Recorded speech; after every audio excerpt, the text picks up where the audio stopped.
Now it's really important when we look at these integers, we need to recognize the rules for multiplying positives and negatives. So I always think about it as a light switch. You multiply a positive times a positive times a positive, it's going to be a positive answer. You throw one negative in the mix and it contaminates everything, and it makes the whole product become negative. But you get the only way to undo that negative is get another negative in the mix. So if we have two negatives multiplying each other, they cancel out, it becomes a positive again. But now what if you have a third negative? It infects it again, goes back to negative. So let's look at this answer here. And the first thing is we want to figure out what is the final sign going to be. And we can see that we've got a negative and another negative. These two are going to cancel out and make it, and they're going to become positive. But then that third negative is going to mean this entire thing is contaminated again. Therefore, it is negative. Now let's do the actual multiplication. 4 times negative 4 is negative 16.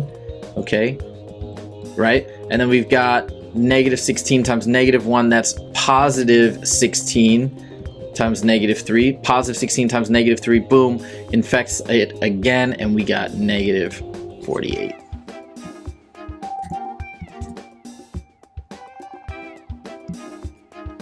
All right, let's do the next one here. Now we got negative 2 times 2 times negative 1. All right, so let's do a step by step. First of all, we got how many negatives in the mix? We got 2. Those two are going to cancel out. We know our final answer is going to be positive, but let's do it step by step. We got negative 2 times 2. That becomes negative 4.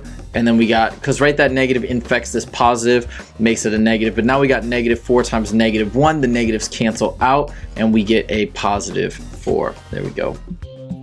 Positive 4 and done.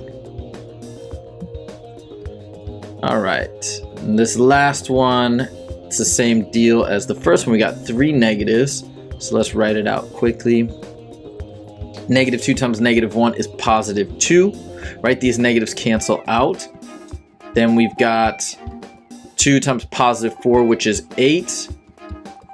And then 8, see, I'm going left to right. 8 times negative 4 is negative 32, because the negative contaminates the positive, and we got a negative 32.